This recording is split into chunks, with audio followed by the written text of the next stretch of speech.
Welcome to Smart in the City, the Bible podcast where we bring together top actors in the smart city arena, sparking dialogues and interactions around the stakeholders and themes most prevalent for today's citizens and tomorrow's generations. I am your host, Tamlin Shimizu, and I hope you will enjoy this episode and gain knowledge and connections to accelerate the change for a better urban life. Smart in the City is brought to you by Babel Smart Cities. We enable processes from research and strategy development to co-creation and implementation. To learn more about us, please visit the Babel platform at babel-smartcities.eu. Welcome back to another episode of Smart in the City. This is a special episode hosted by one of my colleagues, Gretel Shaw, who works as the Iberia lead for Babel and has traveled all the way to Paris to host this podcast. So I hope you'll enjoy the change of voice and pace, and I'll catch you next time. Welcome to Smart in the City, the Babel podcast. In this special episode, recorded live at the ChangeNOW Summit in Paris, we're taking you on a journey to the French Alps, where the city of Chamonix is leading the way in tackling some of the biggest challenges facing mountain cities. For that, it's a true honor to welcome Éric Fournier, Mayor of Chamonix. Welcome to the podcast. Hello. So we really like to start with a special question. Yes.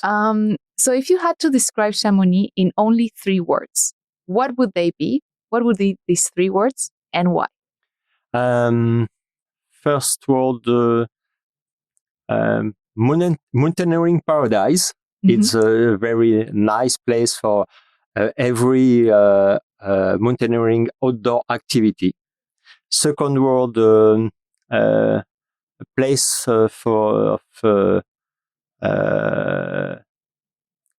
where you need to balance your choice you have to do because Chamonix is a very small city, Mm-hmm. only 9,000 inhabitants, but we can welcome 80 or 90,000 people in the very high season.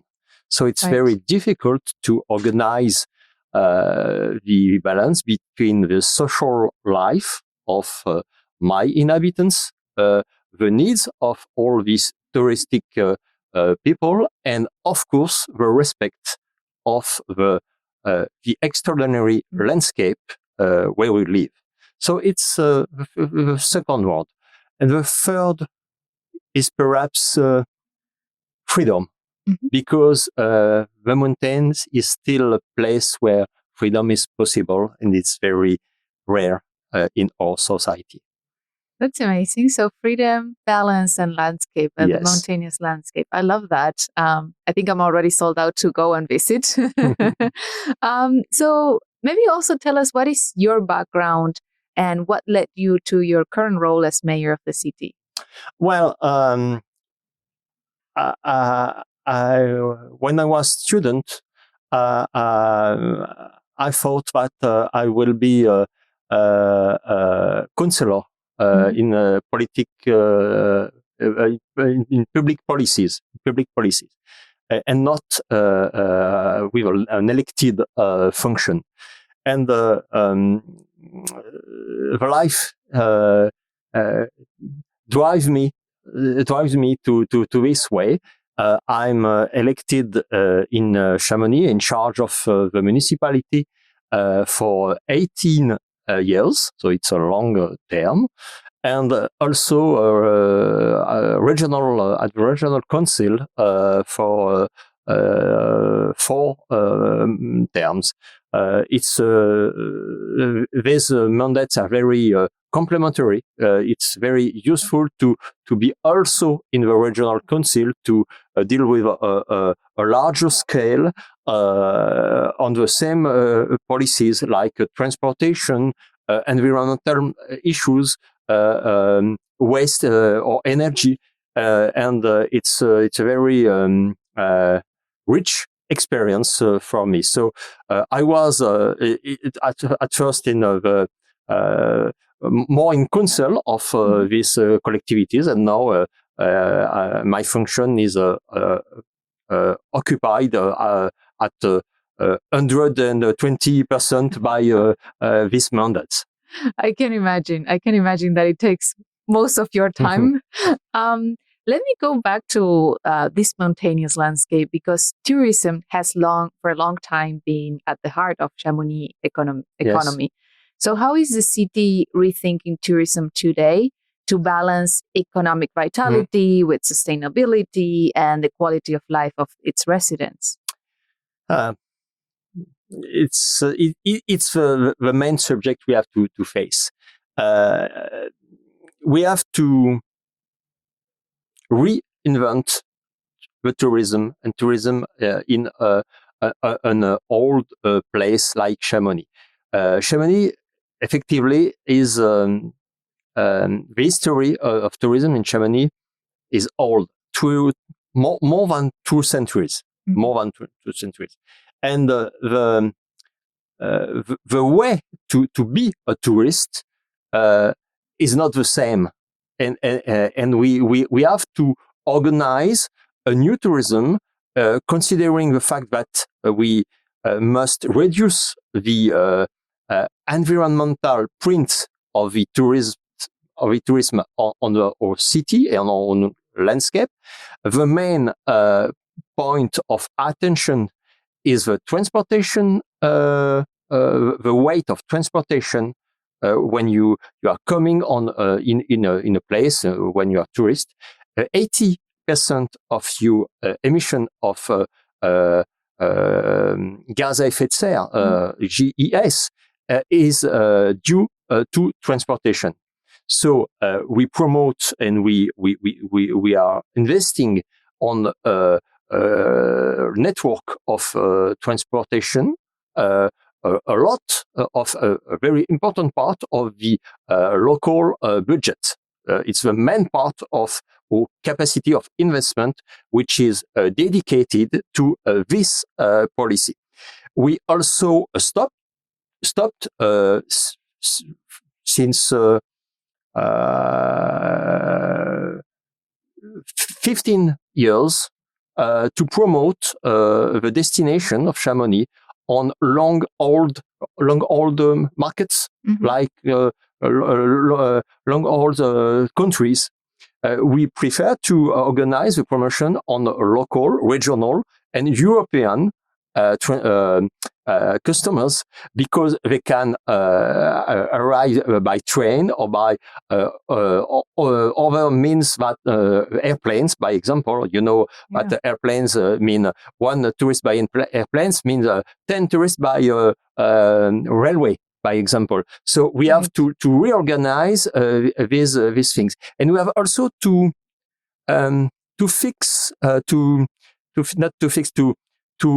put a limit of the growth of all the infrastructures and things we need for tourism. By example, no more big hotel in Chamonix. It's not possible to build another big hotel in Chamonix.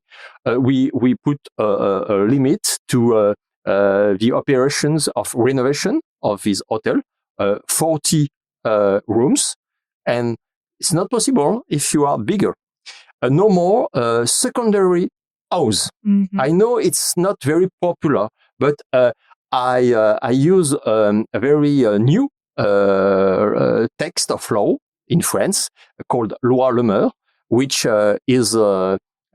exists till November 2024, last year, and which authorized the mayor to put a limit of the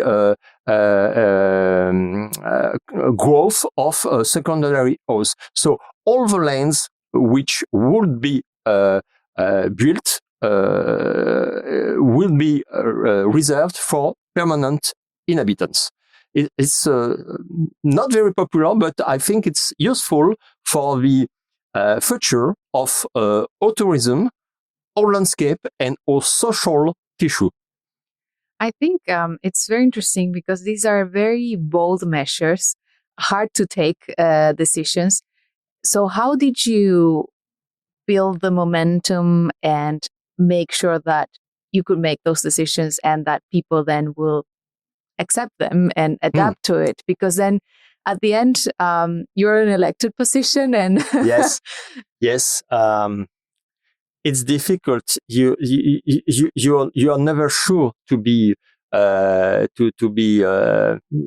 your population will be with you. But the main reason why we took this measure is that we know that an important part of our population could not stay in Chamonix.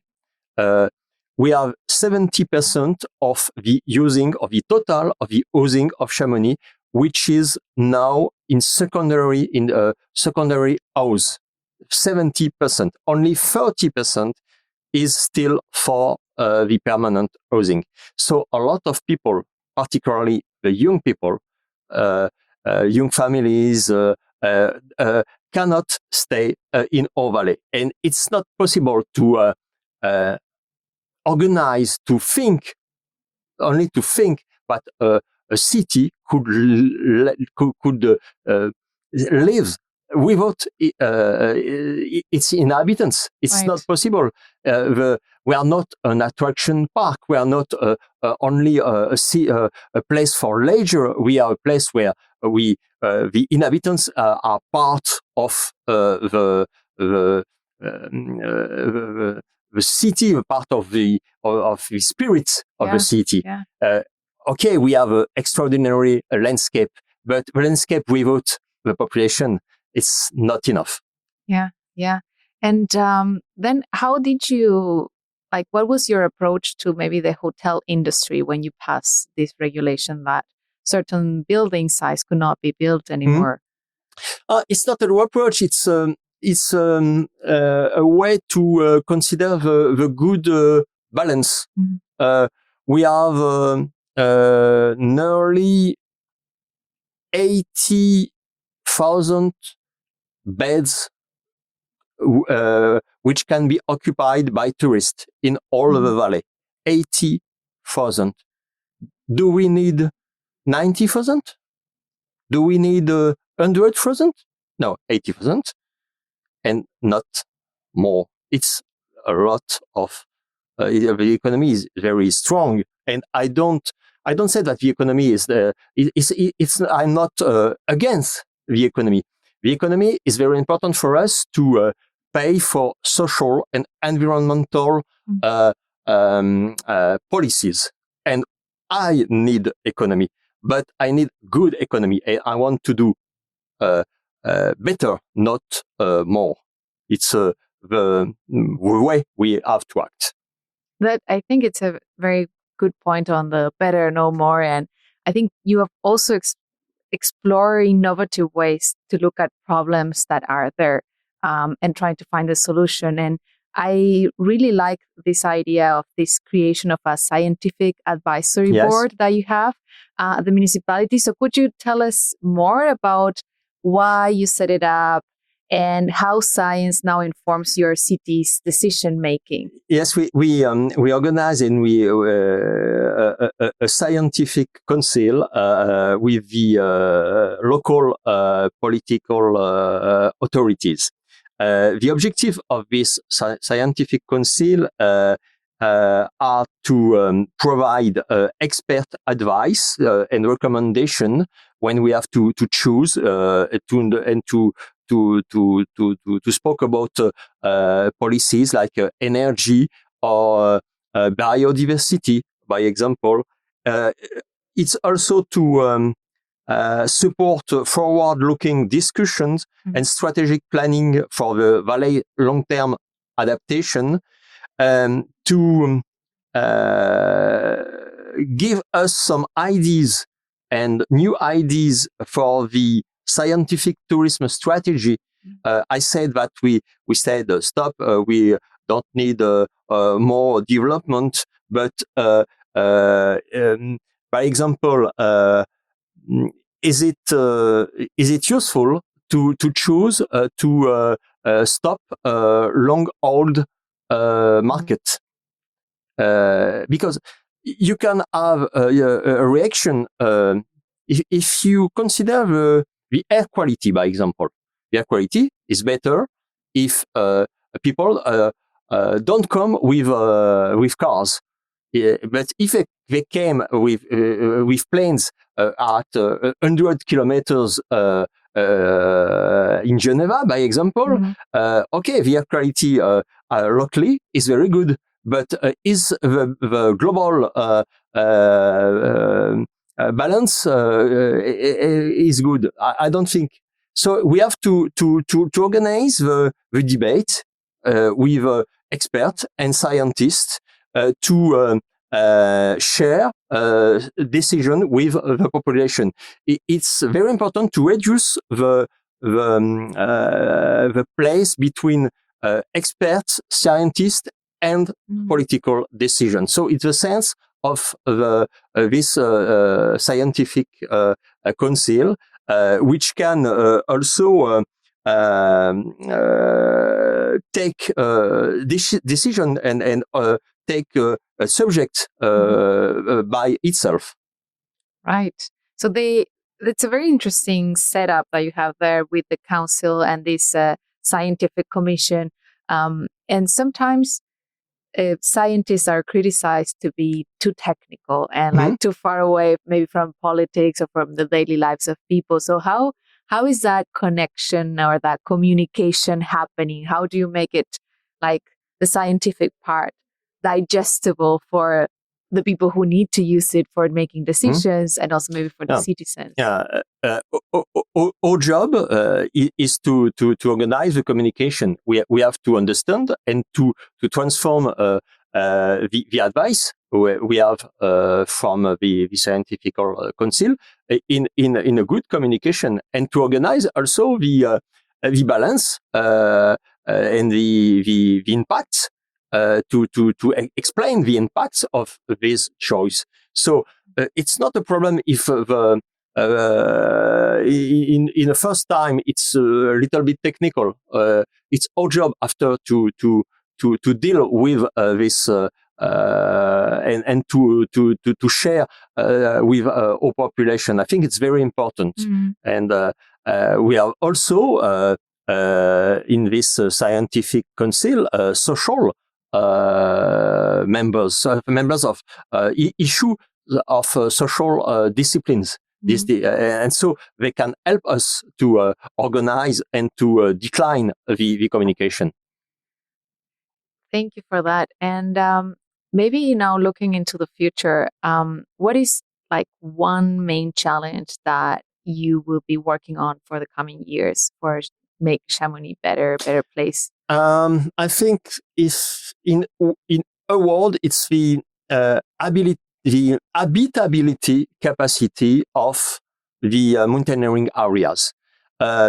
Climate change has such important effects on our territories that I think we have to understand that in 1 or 2 decades, the problem is to organize the habitability of our territories. It's not very easy to think about it, but it's very important. So we can decline after in local policies, economics, transportation, but natural risk also, because the changes in terms of natural risk with climate change are very important. Flooding risk, by example, the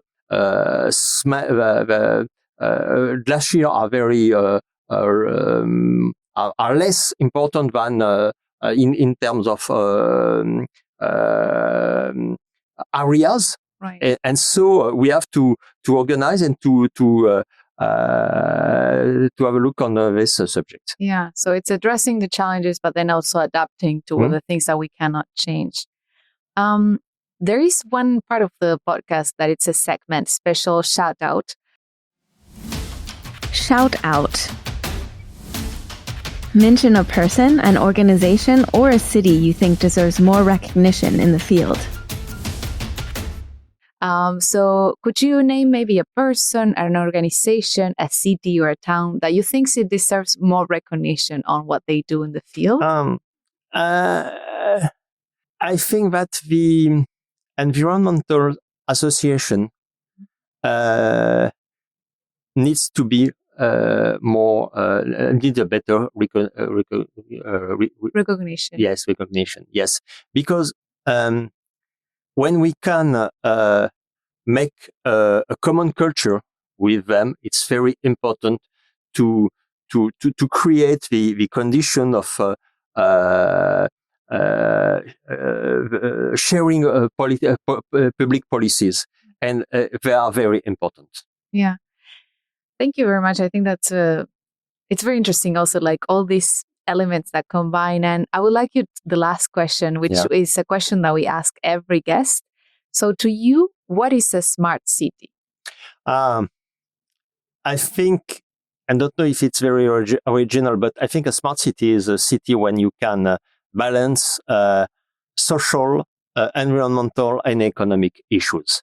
It's very important to keep the three parts together, because you need the economy to pay to others, and you need to keep a social environment very strong, because the human and the environmental issue could not be separate.